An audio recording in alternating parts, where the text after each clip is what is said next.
Well, I feel that the monopole needs an explanation because people really don't understand what I think what I was trying to accomplish and what energy, what the meaning of energy actually is. So I'm going to start off basically with just a simple little drawing here. And I'm actually going to put it up this way.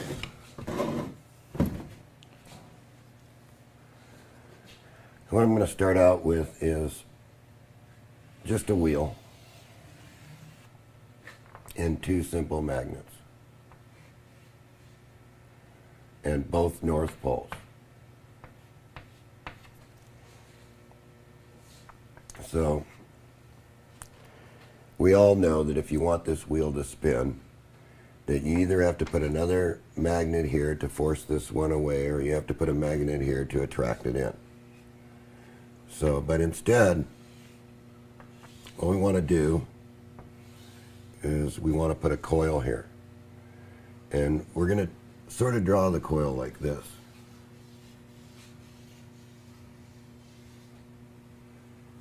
And we're going to call this the power.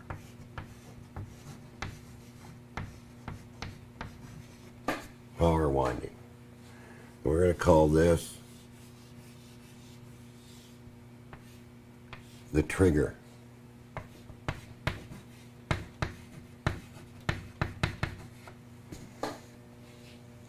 Okay, so we wound our coil, and when we're winding our coil, what we want to do is we want to stretch out our wire, and we want to sort of wind like this.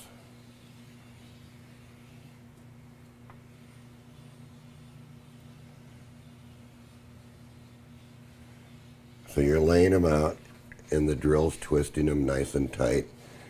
And depending on how many, you could have 3 or 4 or 5. Depending on so you put the ends of the wire in a drill chuck. Yes, and you twist them all together. And it doesn't make any difference whether you start winding at this end or this end, because I know that question's going to come up. What end do I start at? Doesn't make any difference. Okay, so we know we got an iron core in here, and we don't want a solid iron core. I see a lot of people just taking a bolt and just cutting it off and using the bolt. We don't want a bolt. We want individual little rods. And the reason that we want individual little rods is we don't want all the currents building up in here heating the bolt. Because when you use a solid material as the core, you cause these little circulating currents, which are called eddy currents, to generate heat. So we want to break up that by using individual rods.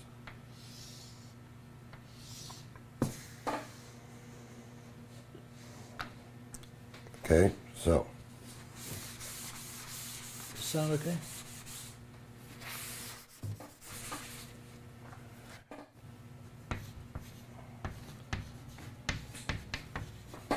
Okay. So the next little step to our motor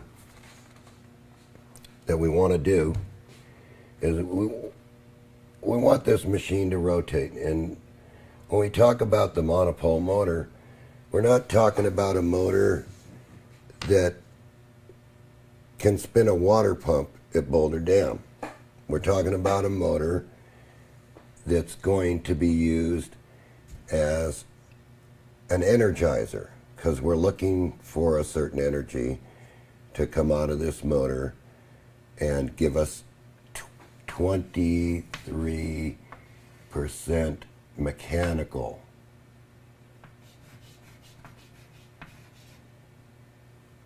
Max. That's the max you're going to get out of this motor. How do you know that number, John? because we measured it with a dynamometer. And we know that the maximum that we can get out of it is 23%, which is more than enough if this is the pulley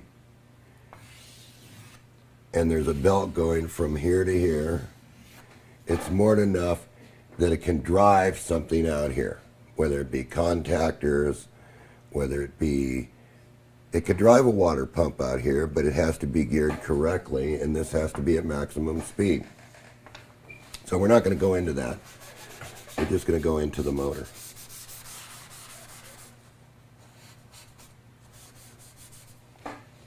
So anyway, we know that we want this to turn, and we know that if we took these leads and we just put a battery out here and we just hook that up, all it's going to do is push this out of the way or attract it and heat the coil up because it can't go off. There's no switching to it. So we can't do that. So what we have to do is we have to devise a very unique switching circuit to make this motor go. So one way to do this is if we want to use a PNP, we would put a PNP transistor. And a PNP is designated like this. P stands for what? And N stands for what? PNP, transistor. Okay. Positive, negative, positive. Okay.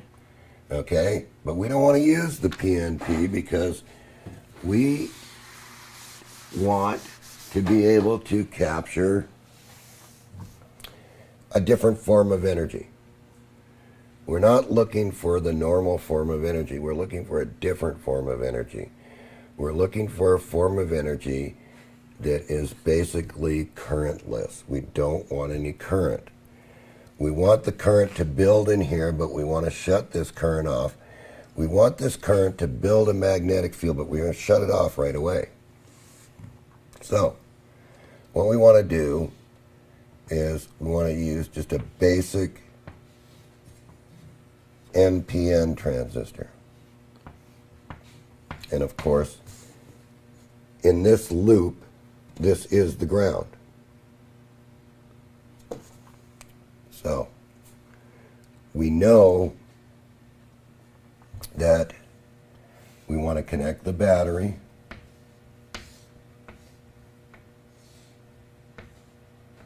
And we'll just put that one to ground. These two grounds match. So just think of a line between them. Okay, the next thing that we want to do is we want this wheel. We're going to move these magnets.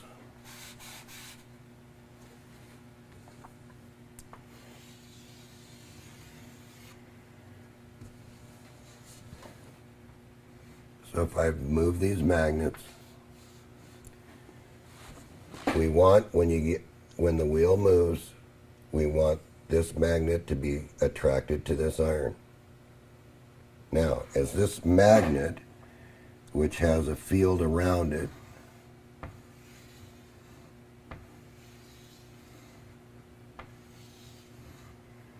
comes into this iron pole, it's building a field inside this coil of wire. And we're going to use that field to turn our transistor on. So very simply, we would just come like this with a resistor. And I'm telling you where to start. 680 ohms. I don't want you to put a 47 ohm there. I don't want you to put a 10 ohm there. And I don't want you to put 100 ohm there. I want you to start at 680 ohms. I want you to get as much wire as you can get on this bobbin that you're building the coil out of. I want you to get as much wire as you can. I want you to fill it. You don't have to count the turns because you're going to tune it. So it's not important. Then I want you to put a diode in here. And you notice these are all going to ground. That means this ground, this ground, this ground. And what this diode's going to do is it's going to clamp the transistor on the reverse spike. So the symbol for the battery is this, plus and minus. And I want 12 volts here. So I want something like a motorcycle battery. I don't want little bitty batteries that are this big that you buy because they're $3. Because you're not going to gain anything with a battery that's this size that's going to give you 1.5 amp hours. You're not going to be able to run the machine long enough to see anything. So I want a big battery. I want a garden tractor battery. I can't make this any plainer. I want a big battery. I want at least 13 amp hours.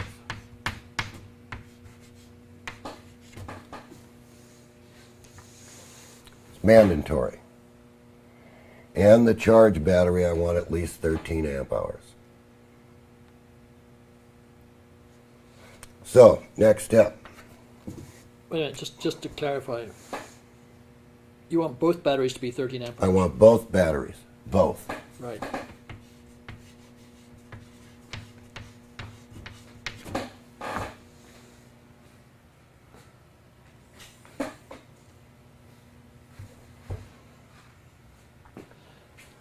Now the reason that I want both batteries at 13 amp hours is so you have time for the machine to see how the machine works, and you don't have to worry about, well, geez, in 20 minutes this battery ran down and I didn't get anything. That's right, you're not going to get anything. You're not giving nature long enough time to do anything. Nature's not going to come right in and charge your battery over there instantly because she doesn't work that way. She works very slow. So anyway, back to this. We want this to come in and charge this iron pole. And we want enough mass weight on this wheel. We don't want a roller skate wheel. We want something that's got a little bit of mass to it. Now I know that a lot of people out there have made roller skate motors, but it's not buying you anything. You're not getting the advantage of the mass in this wheel. So we give it a start. You're talking inertia, really. Inertia. Right. But mass weight. Right. In other words, we want something that has a little bit of mass to it. Say, we don't want, say, 4 ounces. We want more like a pound. All right? So, because we want the thing so that when you give it a spin, it can carry itself around until you can figure out and get this trigger circuit operating to optimal, which means that it's going to operate in this bell curve. And we want to be running somewhere here in the curve. What are the axes on that curve? What are the That would be resonance. and what are the parameters on that curve? I mean, is that current, Well, current against voltage? Yes, or? that would be where the motor's running the fastest with the least amount of current. Okay. So we want to be in the bell curve. We don't want to be running the motor down here. We don't want this flattened off. I don't. I'm still confused by Well, that. I'm going to Okay. look. This motor runs at what we call into a resonant point, So that's where it's the RPM. fastest it can go. Okay. This is the fastest RPM it can go with the least amount of current. Okay? So we want to be running somewhere in here. We don't want to be running here, and we don't want to be running here. If we're running here, you're going to burn the motor up. It's going to smoke the transistor. It's going to get hot. We don't want anything hot. So we don't want the coil hot. We don't want the transistor hot. We want this to run right here in this bell curve, which is max speed, least amount of current. And you can tell by tuning this resistor down here. If you move down and speed up, then 680, 680 ohms was too much. If you move up and the current goes down and the motor speeds up, then that means that's the least amount. That means that the pulse to this motor is very sharp and very quick.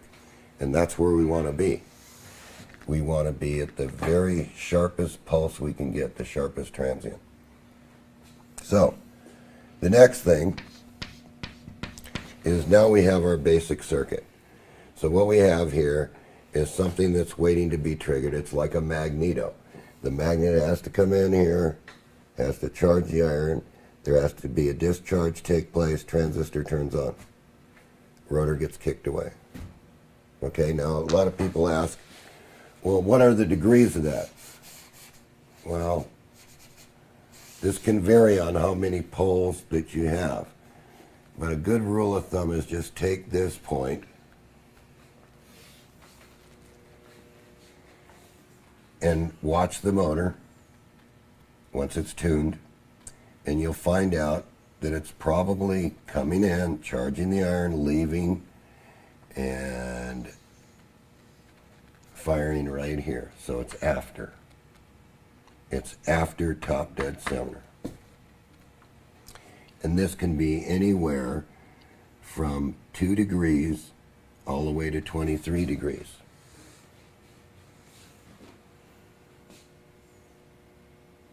So if you just look at it, as if you have a bunch of magnets,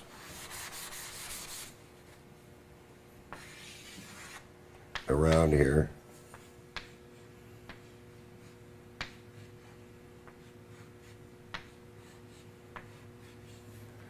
you take these and center them all. It's always going to be after the fact.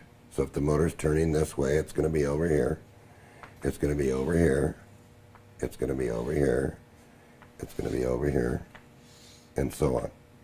All the way around. Well, what are you going to do if you have 8 magnets and this is, say, 15 degrees? See, we're only taking the degrees, not the entire circumference of the wheel. We're only taking the degrees between the center of this magnet and where it fires. So really during the work cycle. Right. Yeah. Right. So which is where the confusion arose. Because, this is where the confusion arose. Right. I want to clarify that. These are the degrees you're looking for. Okay, and when you're in resonance, this will be at the furthest point. So you may be 18 degrees, you may be 23 degrees, depending on how big this wheel is. Because wheel size also makes a difference. There's no true set timing for this machine. It times itself. And the reason that it times itself is it's self-servoing to the load. So, we have the motor running. We have a 2-pole motor running. It's running now with this circuit. So, this battery is indicated by this battery here. I'm going to put another battery down here. Do not put another battery? No, put another battery. Okay. Okay, so now what we want to do is we want this machine to run, and we want this machine to convert energy for us to a different form of energy, because you're not going to get this battery at 12 volts to charge this battery at 12 volts. So you have to convert the energy to do it. So what we do is we just put a diode here. And we put it to the positive pole. And we take the negative pole and come back up here to the positive.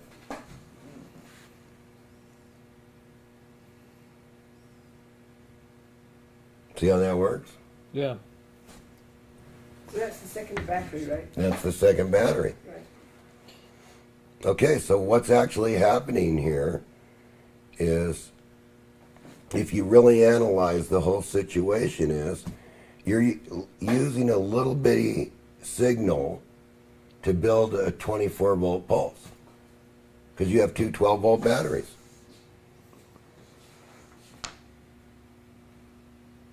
Right. Okay?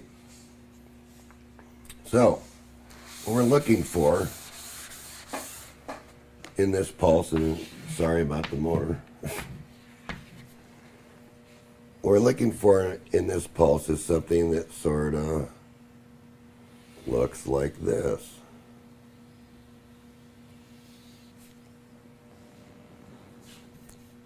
And if the windings are correct and the resistor is correct, this should be at about 300 volts.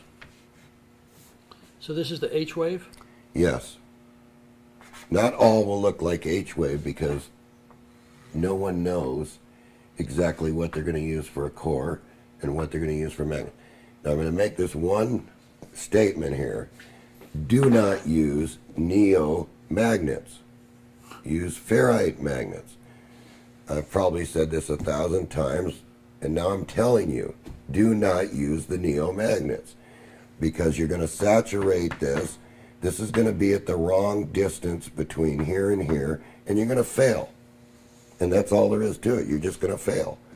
What you want is a ferrite magnet here, a number 8 ferrite magnet. So I'm clarifying this for you. That's what I want. I want a ferrite magnet. I don't want a neo magnet. So I'm looking at voltages between 90 and 300 volts. Now, for all you interested in, well, I can't measure anything here with a meter. Well, why can't you? Why? Because you're only dealing with this. This little spike right here. It's not very big at all, is it? But what it is a hammer blow to this battery. To which battery? Sorry, I missed it. To the second battery down here. This causes a sharp transient to end up on this battery. Because this battery, battery A, this is A, and this is B. Battery A just supplies a trigger current for this device. Because what we want to do is we want to trigger the energy out of the field that builds in this coil. And we want to send that back to this battery. So actually what we want to send back to that battery is all these little spikes that actually look like this. Because that's the only thing you're going to see over the battery. And you're probably not going to see them at all because the impedance is so low here that the chemical is going to absorb it. Now, I'm not looking for current here. And one way to test this is put a 1 ohm resistor, take this battery out and just put a 1 ohm resistor here in between these 2 points. And if you are developing current, your machine is running incorrectly. All right. Have you got any notions as to why it would be producing current? Why it would be, what would be yes, incorrect? something would be staying on here. Okay. Or this would be at much too low of a resistance, or this transistor would be leaking, or the diode's leaking. So since we don't know what components they're going to use, I can't answer the question of which one's going to leak. So But these are common. these are common things. Yeah. So let's look at our motor again.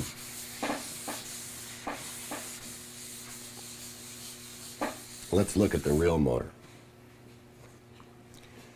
so you can see exactly what we're after here.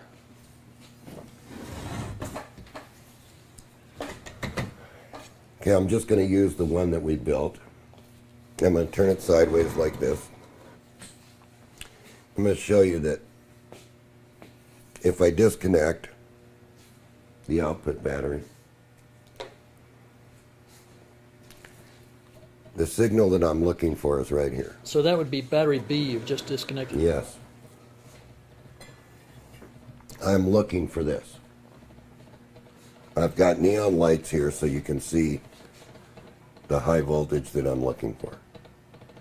And you can hear it.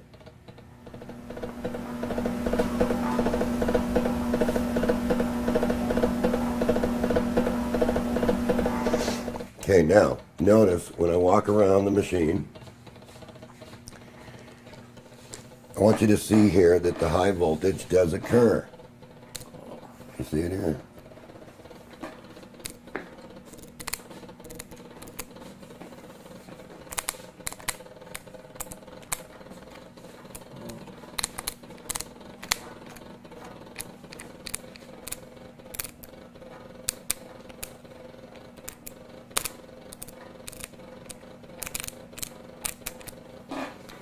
So when I connect this up,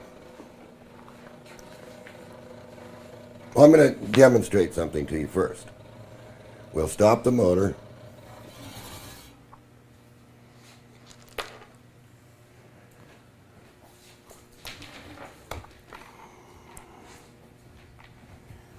And we'll just take these lights. We won't face them towards the camera. That's okay.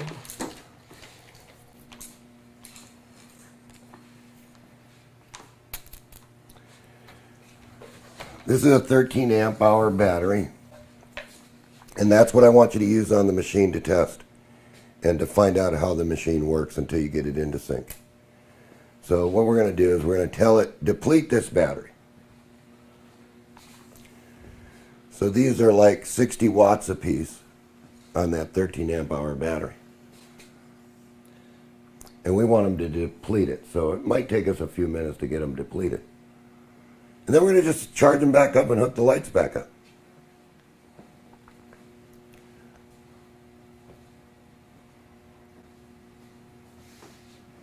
The battery's starting to deplete, and we want to take this right to dead. And I don't like to do this, but with an explanation on the monopole, I feel it's necessary at this time to show you the capability of the machine. If I completely deplete this 13 amp hour battery right here, I take every bit of joules out of it with these lights. And then I wait a minute or two and I come right back and deplete it again, because batteries do recover. It's the same thing that would happen if you left your lights on your car. It would deplete your battery. You went to start your car, it wouldn't start. So we're gradually almost to the point where the battery is completely flat. Correct, but we're going to get this down to where they're orange.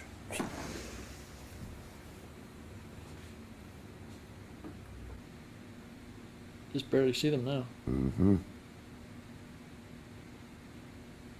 Okay, so now what I'm going to do is I'm going to let them recover just for a second here. So you took the lead off. So I took the lead off to let the battery, and you can notice that the battery is sort of, you can feel sort of a little bit of heat. Because we're taking all the energy out of it. So if you'll come around here for a minute, and I'll show you the recovery here. This would be the same thing as if you went in a parking lot and turned off your lights on your car and gave it a little bit of time. The battery would recover and you would get this. So you might start. But you can see that's not recovering very well. Bring it right down, yeah. Yeah. So we're pretty dead. I've taken all the energy out of that battery.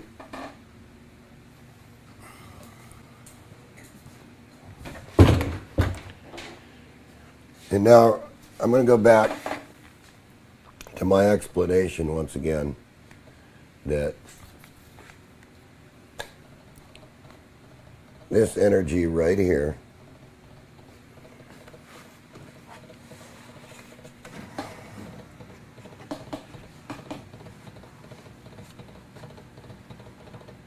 and that little tick that you hear is the triggering.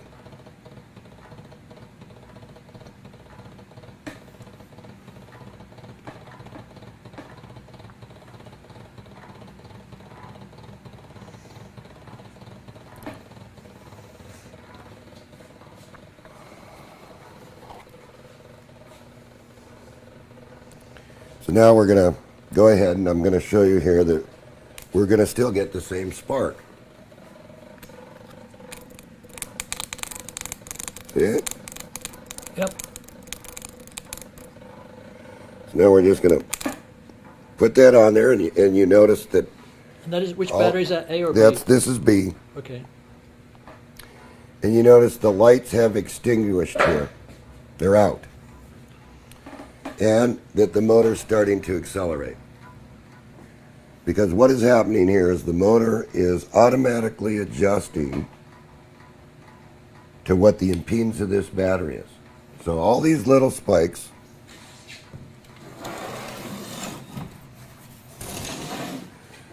every time this motor switches, we're getting this spike and it's going like this. And we're catching this energy here. We don't care about this because it's at 12 volts. And 12 volts could only divide between the two batteries. If it was leaking through there, you would get a little bit of charge in each battery. So what's the maximum voltage of the spike? So the maximum voltage of the spike is over 90 volts because these lights are coming on and killing it at 90 volts because we don't want to blast a hole in these transistors. So the neon lights actually curtail? They're bringing it down to a 90 volt. In other words, if it goes over 90 volts, the light is coming on, the gas discharge. Okay. Because I'm only interested in these spikes. I am not interested in a current meter between this and there because I'm not dealing with current here. I'm changing the form of energy. I'm asking the machine to do work, which it's doing with a fan. That has to go into the equation. Mm-hmm. The work must go into the equation. The machine is doing work. While it's doing the work, I'm asking it to recharge its battery that we just depleted with the lights.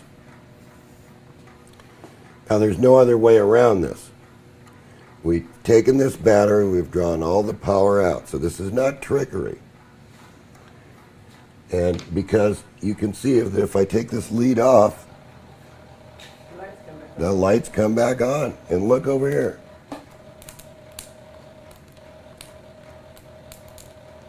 It's really there.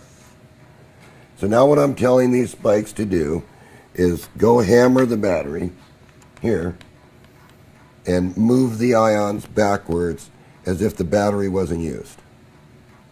Now, how do I know that it's working this way right now? Very simple.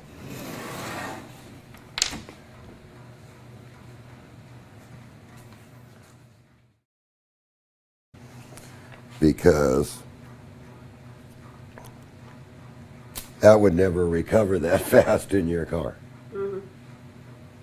But remember that it's going to take time to put all the energy back in that battery. Right.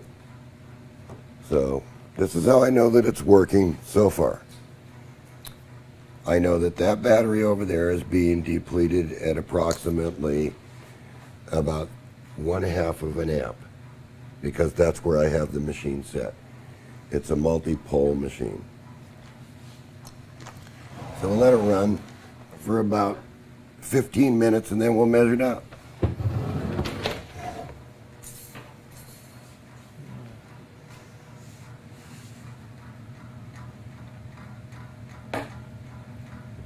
You want another shot of this? Yeah, I would actually. It's a great shot, actually.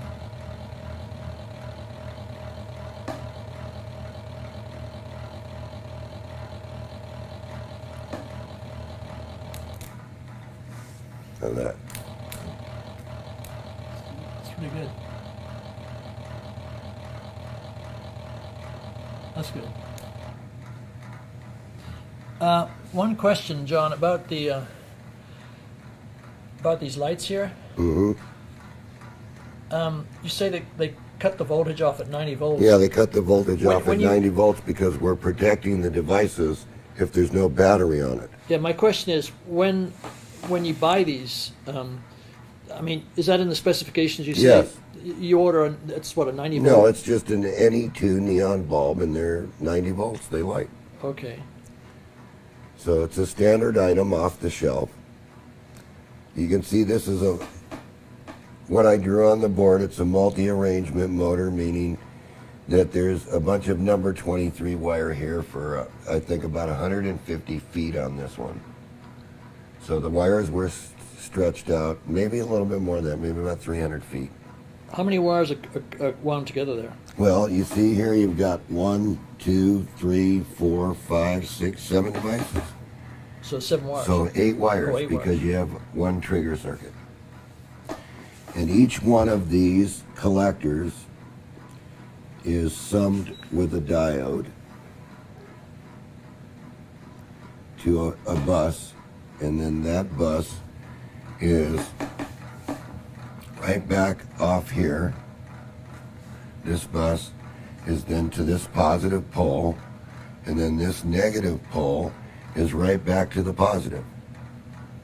So technically, this battery is across this coil.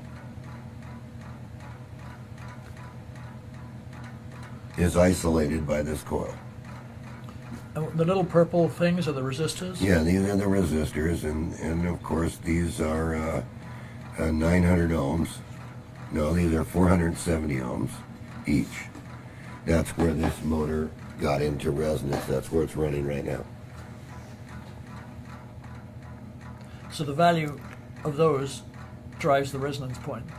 Yes, this selects the amount of current through the coil and the fastest speed of the motor.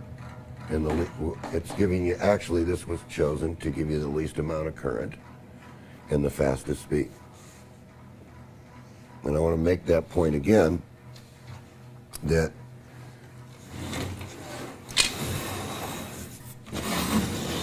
we want to be in this curve, in this bell curve, and we want to be about right here. Max RPM, least current in this spike.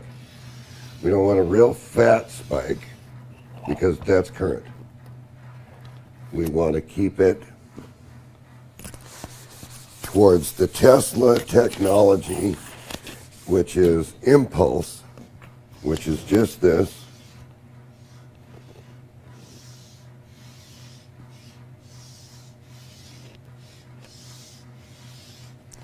And then we want to catch every one of these spikes and send it to this battery B.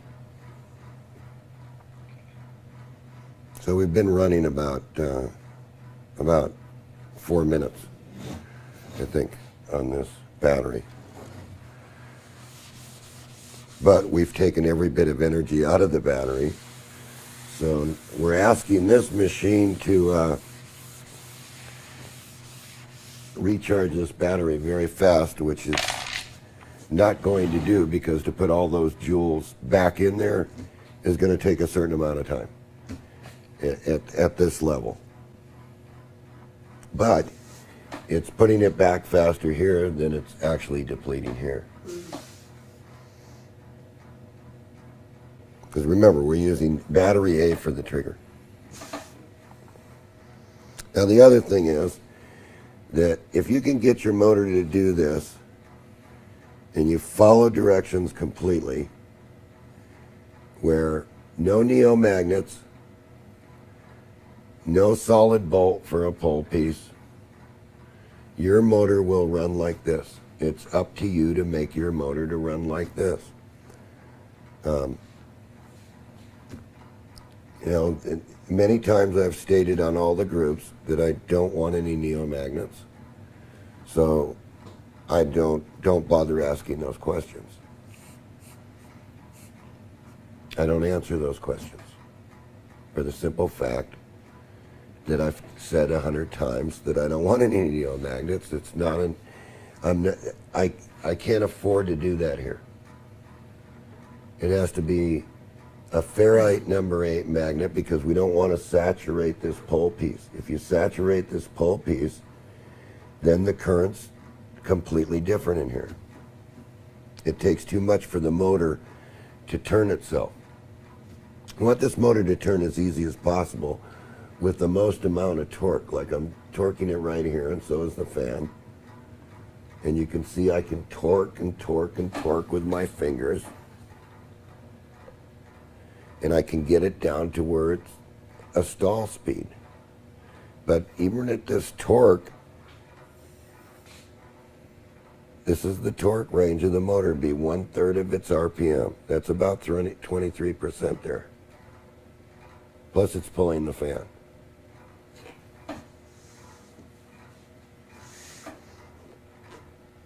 So I want to stress, what isn't understood is usually can't work. So once you understand the machine and what the operation and the principle of the machine is, then it should become crystal clear to anybody that's working on the machine that this is the way that it operates. This is the way it was designed. It was designed to use a primary battery to give you an impulse current, and what you're doing is you're creating that impulse current, which is a spike, and you're changing that form of energy that's a current into a form of energy that's not a current, because we don't want any current over here to charge this battery. We want this battery to charge cool. We want it to build energy on the ions and have the ions move themselves.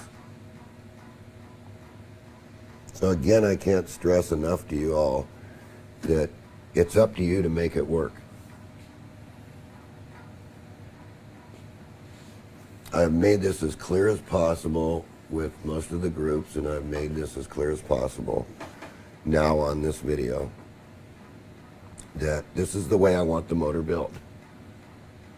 Don't change anything until you get it to work. Because if you change it and it doesn't work, you're going to say to yourself, oh my, it doesn't work. Therefore it can't work. Yeah, therefore it can't work. But you are very wrong when you think for a moment that this can't work, because we'll see where we're at right now.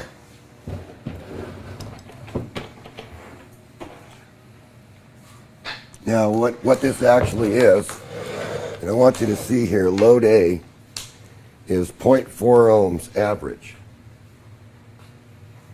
Okay. Now, can the motor light 0.4 ohms?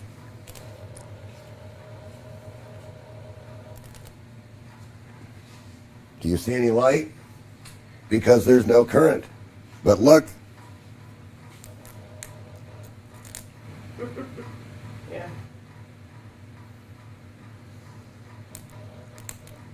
What did I say in the beginning when I was talking about this motor?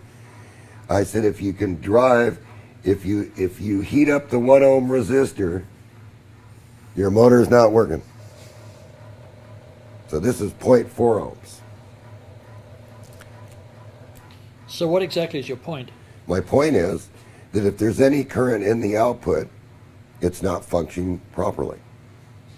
So here, is it charging the battery? I would say so. Yeah. Now there's a good explanation that this motor works. And that if it doesn't work for you, you built it wrong.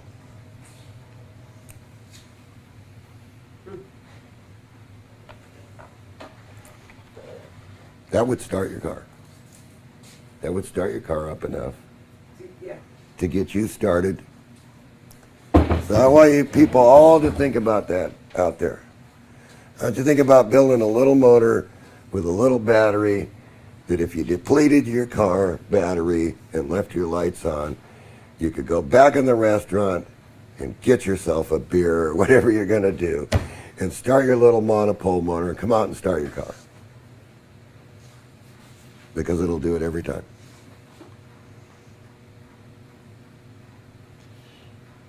John, what are the some of the most common mistakes that people make?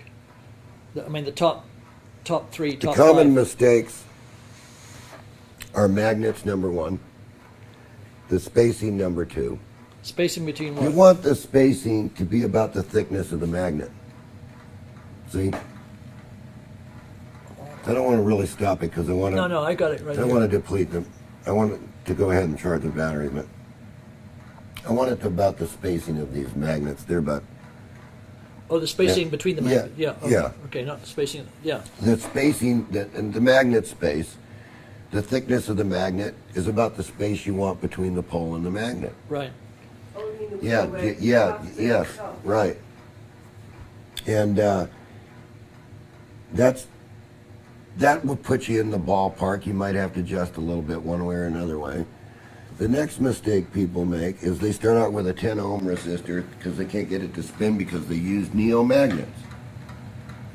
And then they get on the group or they get it or they call and they say, I can't get it to run. It burned out my transistor. And then I said, well, what do you use for magnets? And they go, neomagnets.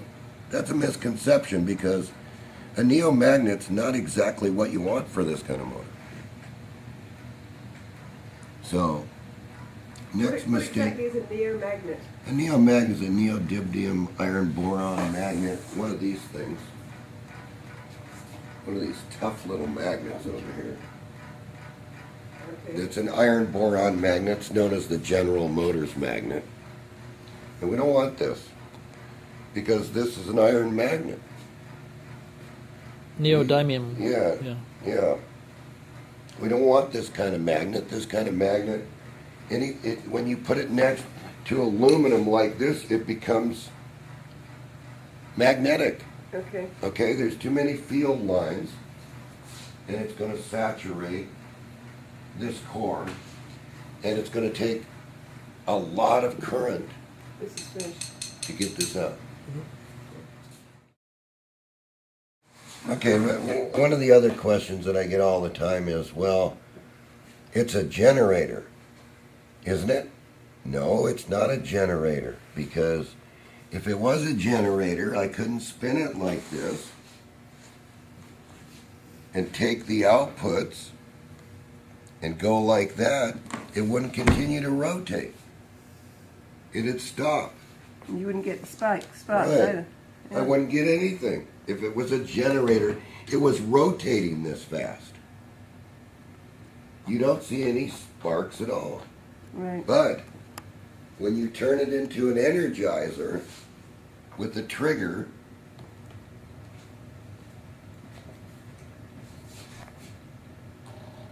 then you get this different form of energy. And I'm telling you all right now, it's a different form of energy.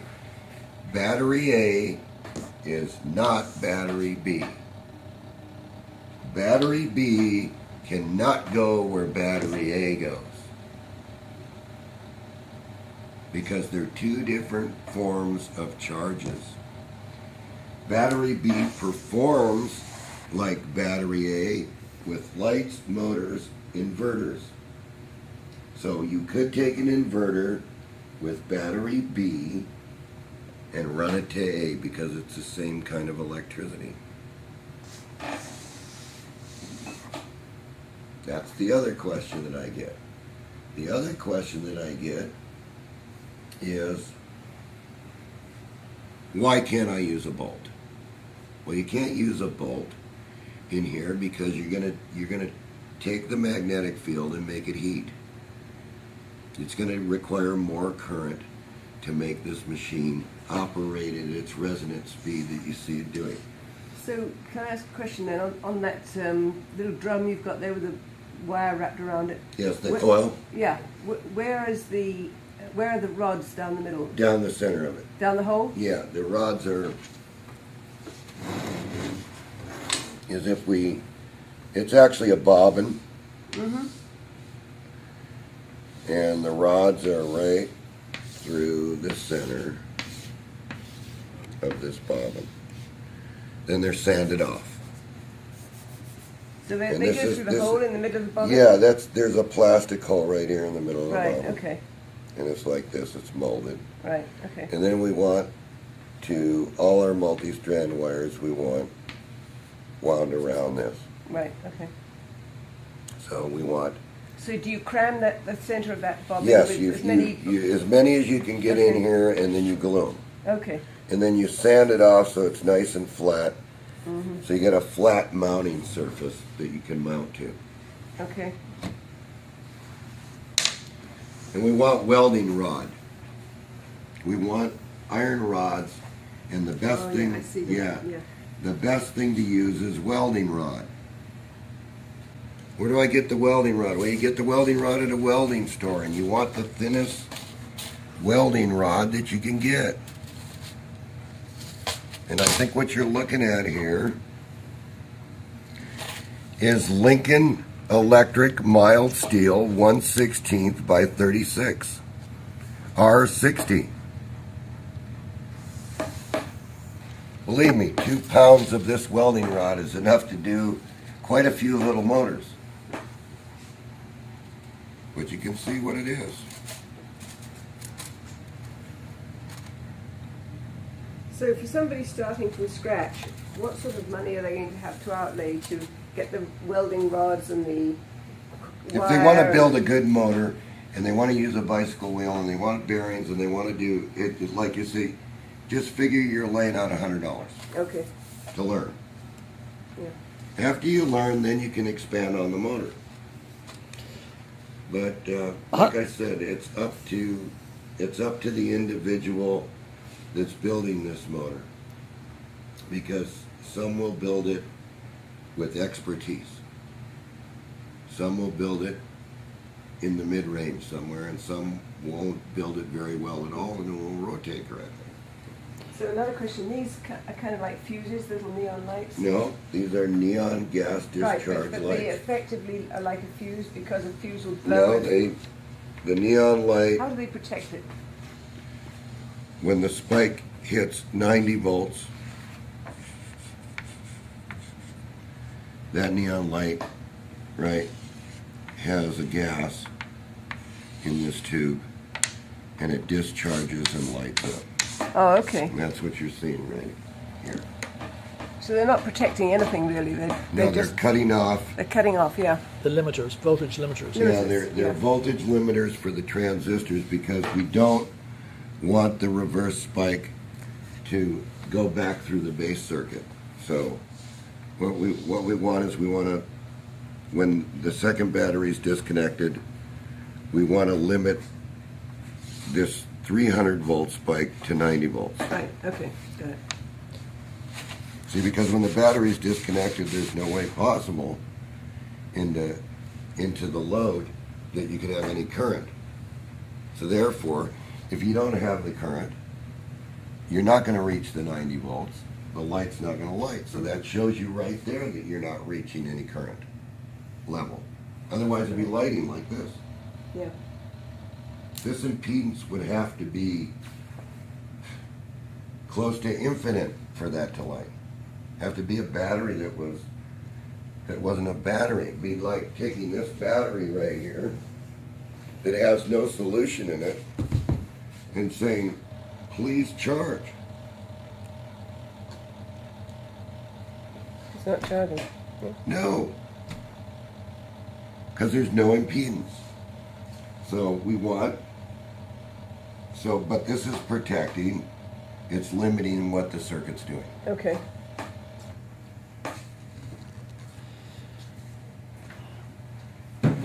battery B, can you put a second battery on that side? Yes, you can put another battery here if you want. Just take longer to charge. So you can wind up charging 2 batteries on that end.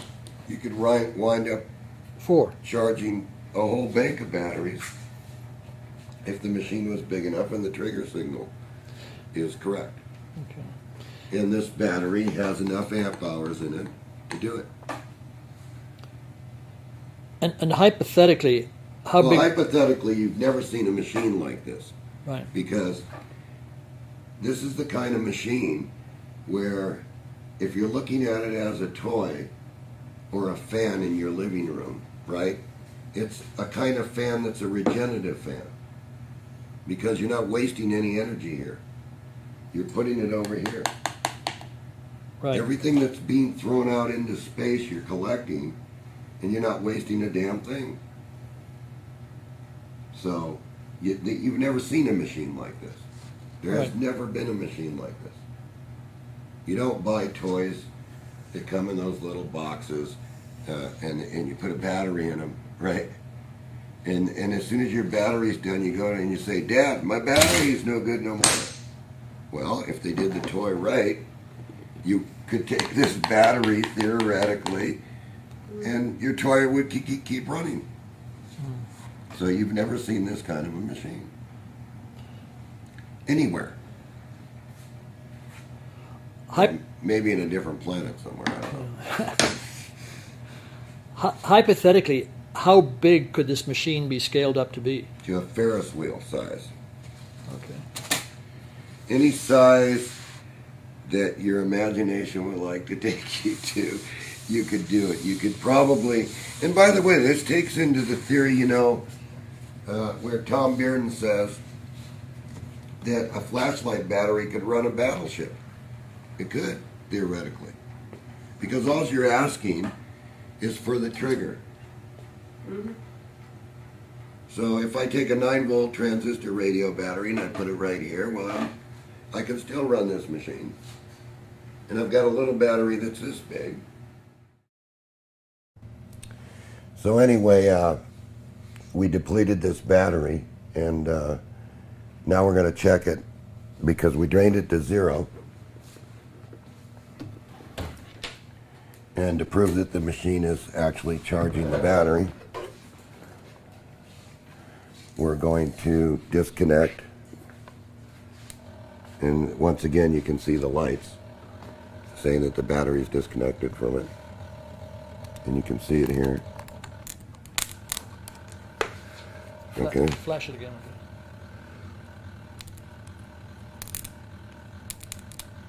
Okay, and the lights are flashing. Yes, which means the battery's disconnected. Now we're going to see what's in the battery.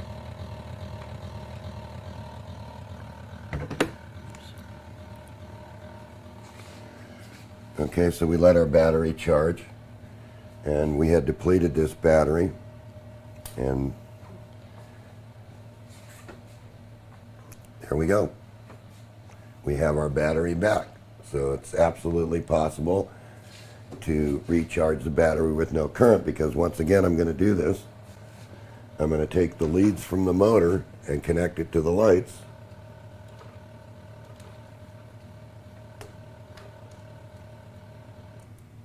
The lights go out and there's no current there. Lights go out here. Mm-hmm.